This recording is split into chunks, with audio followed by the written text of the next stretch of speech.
১৯৬৬ সালে পাকিস্তানের লাহোরে উত্থাপিত ৬ দফার মাধ্যমে যেই শেখ মুজিব রাজনৈতিক জনপ্রিয়তা পাওয়া শুরু করে এবং ১৯৭০ সালের মাঝেই বাঙালিদের রাজনৈতিক নেতার দিক দিয়ে সবচেয়ে বড় নেতায় পরিণত হয়, সেই শেখ মুজিবকে যখন কিনা ১৯৭৫ সালের ১৫ই আগস্ট হত্যা করা হয়, তার পরবর্তীকালীন সময়ে মানুষজন রীতিমতো মিষ্টি বিতরণ করেছিল।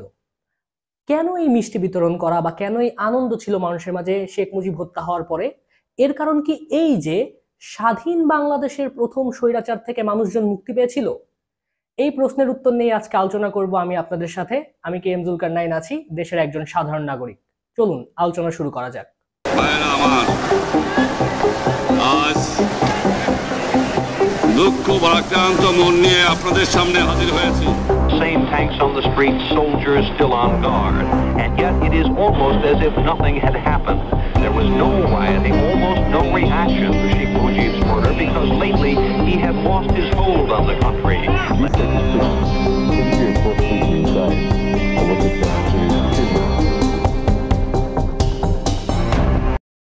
শেখ মুজিব স্বৈরাচার ছিল নাকি ছিল না, এই আলোচনাটা করার জন্য আমাদেরকে আগে দেখা লাগবে স্বৈর শাসকদের মাঝখানে সাধারণত কি ধরনের গুণাগুণ থাকে।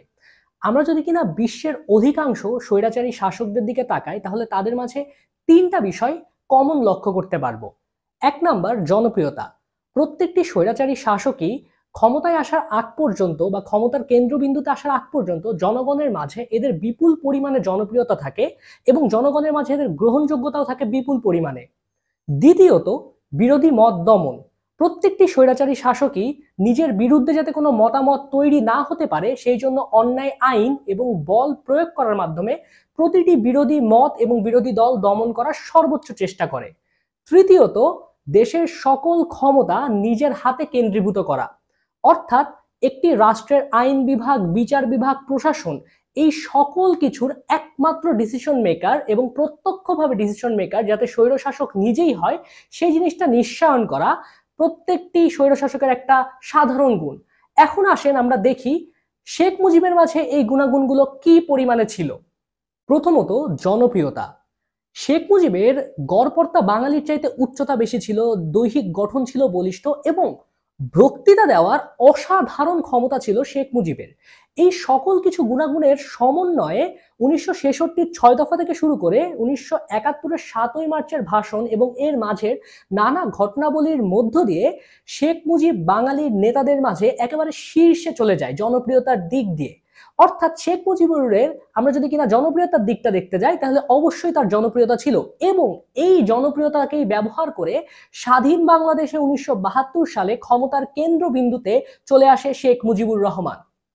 যে কোনো স্বৈরাচারের জন্য বিরোধী মত দমন করা হয় আরেকটি গুরুত্বপূর্ণ বিষয়। এই দিক দিয়েও শেখ মুজিব কোনো অংশে কম ছিল না। আমরা যদি কিনা শেখ মুজিবের স্বাধীন বাংলাদেশের দিকে তার রাজনৈতিক কর্মকাণ্ডগুলো লক্ষ্য করি, তাহলে দেখা যাবে ১৯৭২ সাল থেকেই শেখ মুজিব বিরোধী মত দমনের ক্ষেত্রে অত্যন্ত সক্রিয় এবং উদ্গ্রীব দুটিই ছিল। আমরা যদি কিনা তার এই বিরোধী মত দমনের বিষয়টি ব্যাখ্যা করতে চাই, তাহলে তিনটা পার্টিকুলার ইনসিডেন্ট বা ঘটনার দিকে আমরা যদি কিনা মনোনিবেশ করি, তাহলেই বোঝা যাবে যে শেখ মুজিব কি পরিমাণে সক্রিয় ছিল বিরোধী মত দমন করে নিজের স্বৈরাচার কায়েম করার জন্য। আসেন তিনটা ঘটনা দেখি। প্রথমত আসা যাক গণপরিষদ ইস্যু নিয়ে। ১৯৭০ সালের ৭ এবং ১৭ই ডিসেম্বর জাতীয় এবং প্রাদেশিক নির্বাচনে নির্বাচিত ব্যক্তিদেরকে নিয়েই স্বাধীন বাংলাদেশে ১৯৭২ সালে গঠন করা হয় বাংলাদেশের গণপরিষদ। এই গণপরিষদের প্রথম অধিবেশন বসে ১১ই এপ্রিল ১৯৭২ সালে। সেই অধিবেশনে কে এম ওবায়দুর রহমান, গণপরিষদের একজন সদস্য, তিনি একটি বক্তব্য রাখেন।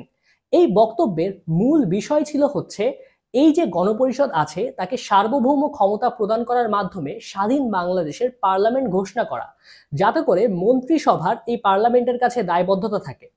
এখন যখন কিনা তিনি এই বক্তব্যটা রাখছিলেন, তখন গণপরিষদের স্পিকার তাকে বারবার থামতে বলে, কিন্তু তিনি না থেমে পুরো বক্তব্যটা সম্পন্ন করেন এবং তার পরবর্তীতে শেখ মুজিব আপনার গণপরিষদে স্পিকারকে উদ্দেশ্য করে যেই কথাগুলো বলেন সেগুলো হলো, মেম্বারদের আর একটা বিষয়ে হুঁশিয়ার করতে চাই, স্পিকার যখন কথা বলে তখন আর কোনো মেম্বারের অধিকার নাই কথা বলার, বললে আপনি মেহেরবানি করে তাকে পরিষদ থেকে বের করে দিতে পারেন। এখানে বলে রাখা ভালো, অধিবেশন চলাকালে আপনার প্রধানমন্ত্রী বা গণপরিষদের যে মন্ত্রী বা গণপরিষদের যে মূল নেতা তার কোনো অধিকার বা এখতিয়ার নাই আপনার স্পিকারকে আদেশ নির্দেশ বা উপদেশ কোনো কিছু দেওয়ারই।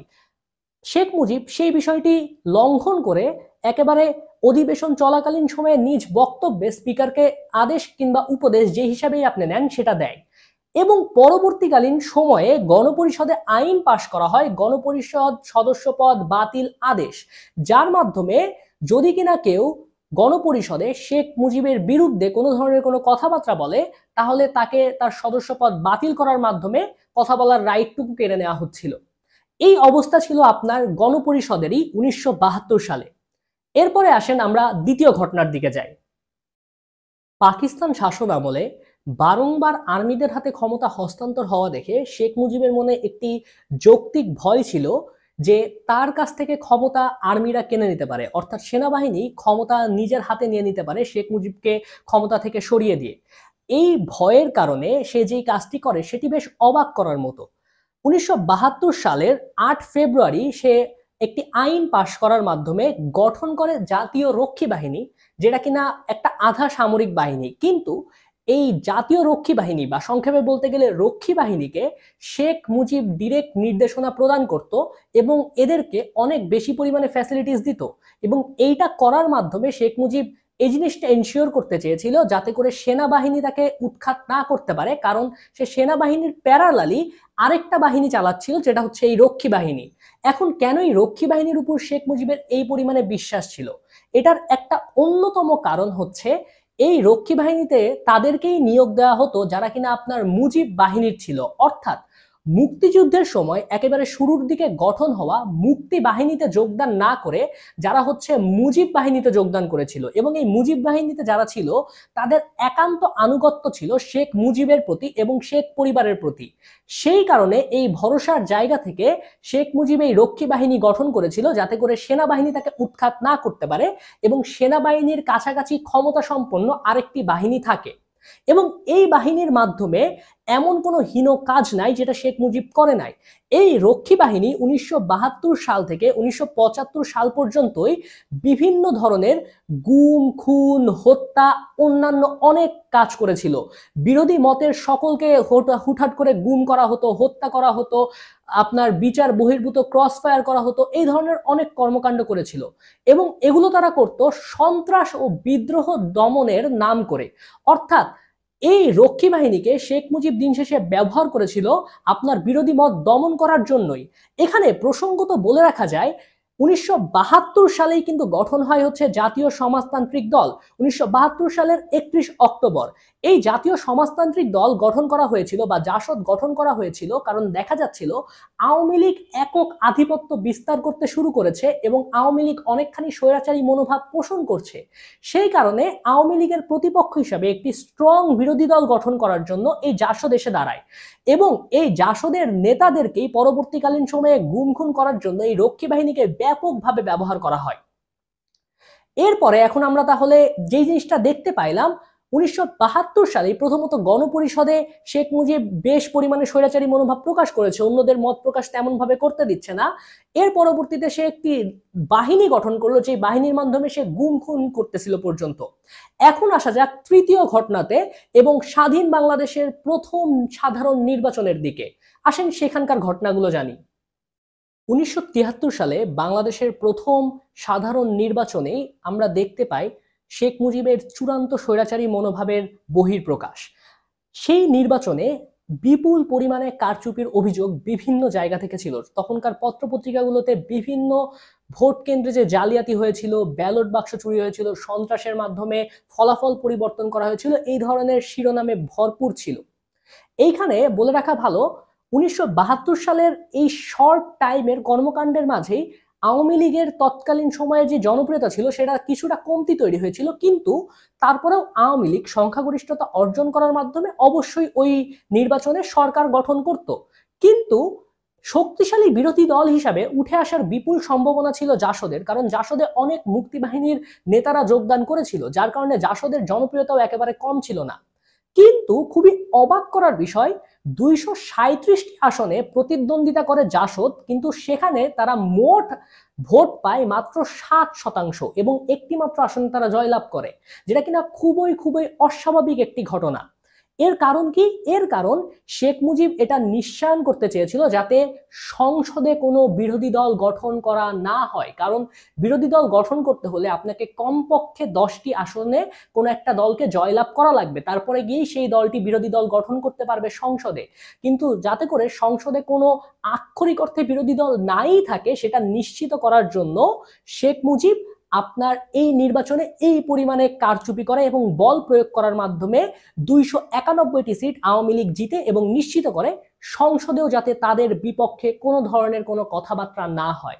এবং এরই পরিপ্রেক্ষিতে যখন কিনা সকলে ভোট কারচুপি নিয়ে কথাবার্তা বলছিল, তখন 11ই মার্চ 1973 যুবলীগের নূরে আলম বলে 7ই মার্চের নির্বাচনে যারা আওয়ামী লীগের বিরুদ্ধে ভোট দিয়েছে তারা রাজাকার, আলবদর স্বাধীনতার শত্রু।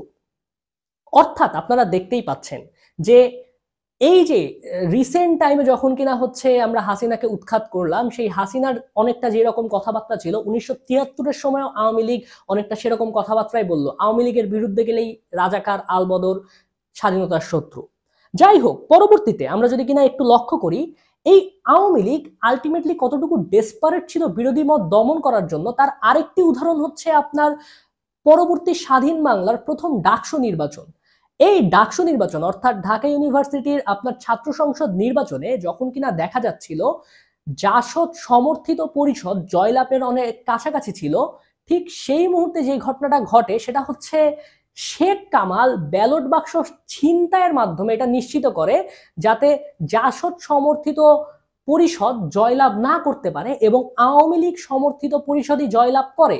অর্থাৎ ছাত্র সংসদের মতো একটা জায়গাতেও বিরোধী মতের কেউ যাতে জয়লাভ না করতে পারে এটা নিশ্চয়ন করার জন্য পর্যন্ত ডেসপারেট ছিল শেখ পরিবার।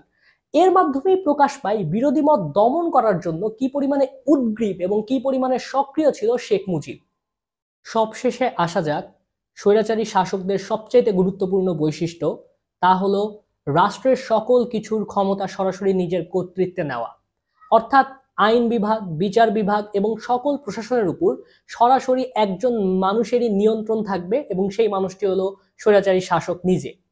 এই ক্ষেত্রে শেখ মুজিব যেই কাজটি করেছিল 1975 সালের 25শে জানুয়ারি সে সংসদে বিল উত্থাপন করে এবং মাত্র 15 মিনিটের মাঝে সেই বিলটি পাশ করায়, তা হলো বাকশালের বিল। অর্থাৎ রাষ্ট্রে আর কোনো সংসদীয় ব্যবস্থা থাকবে না, সংসদীয় গণতন্ত্র থাকবে না, শুধুমাত্র একটি রাজনৈতিক দল থাকবে এবং সেই রাজনৈতিক দলটি দেশ শাসন করবে। রাজনৈতিক দলটি হলো বাংলাদেশ কৃষক শ্রমিক আওয়ামী লীগ অর্থাৎ বাকশাল। এবং এই বাকশাল প্রতিষ্ঠিত হয় অফিসিয়ালি হচ্ছে 1975 সালের 24শে ফেব্রুয়ারি এবং সেই দিন থেকে অন্যান্য সকল রাজনৈতিক দলকে বিলুপ্ত ঘোষণা করা হয় এবং বাকশাল কায়েম করার মাধ্যমে শুধুমাত্র দেশে 4টি পত্রিকা রাখা হয়, অর্থাৎ মিডিয়া ছিল মাত্র 4টি এবং সেই 4টি পত্রিকাও এই সরকারি আলটিমেটলি নিয়ন্ত্রণ করত। অর্থাৎ বাকশাল কায়েম করার মাধ্যমে শেখ মুজিব মানুষের বাক স্বাধীনতা সহ রাজনৈতিক অধিকার সহ অন্যান্য অধিকার সরাসরি খর্ব করেছিল এবং এর মাধ্যমেই শেখ মুজিব দিন শেষে নিজেকে একেবারে স্বৈরাচার হিসাবে, একনায়ক হিসাবে প্রতিষ্ঠিত করে। অর্থাৎ শেষ পর্যন্ত আমরা কি দেখতে পাই, যেই শেখ মুজিব কিনা সম্পূর্ণ পাকিস্তান পিরিয়ডে সংসদীয় গণতন্ত্র বা গণতন্ত্রের জন্য লড়াই করেছিল, সেই শেখ মুজিব শেষ পর্যন্ত নিজেকে স্বৈরাচার হিসাবে প্রতিষ্ঠিত করে। এবং যখনই কিনা কোনো একটা রাষ্ট্রে স্বৈরাচার নিজেকে কায়েম করতে পারে, স্বৈরাচারী ব্যবস্থা কায়েম হয়ে যায়, তখন আমরা যে জিনিসটা দেখতে পাই তা হলো এই স্বৈরাচার ব্যবস্থা কায়েম করার যে জার্নি এবং স্বৈরাচার ব্যবস্থা কায়েম হওয়ার পরবর্তীকালীন সময়ে আপনার দেশে কখনো স্থিতিশীল অবস্থা থাকবে না, আপনার রাষ্ট্রে দুর্নীতি একমাত্র নীতি হয়ে দাঁড়াবে, সন্ত্রাস অনেকটা সাধারণ হয়ে যাবে। আমরা যে জিনিসটা দেখতে পেয়েছিলাম, আওয়ামী লীগের নেতারা যারা কিনা পাকিস্তান পিরিয়ডে যথেষ্ট গরিব ছিল বা সাধারণ মানুষ ছিল, তারা দেখা গিয়েছিল রাতারাতি স্বাধীন হওয়ার পরবর্তীতে দুর্নীতির মাধ্যমে বড়লোক হওয়া শুরু করে এবং এই দুর্নীতি, অনিয়ম, দুঃশাসনের চূড়ান্ত রূপই ছিল 1974 সালে এই স্বাধীন বাংলাদেশে প্রথম যে দুর্ভিক্ষ হয়েছিল সেই দুর্ভিক্ষ, যাতে করে হাজার হাজার মানুষ না খেতে পেয়ে মারা গিয়েছিল। সেই কারণেই হয়তো যখন কিনা প্রথম স্বৈরাচার শেখ মুজিবের পতন হয় তখন মানুষ দুঃখ পায়নি, বরং আনন্দই করেছিল। ধন্যবাদ।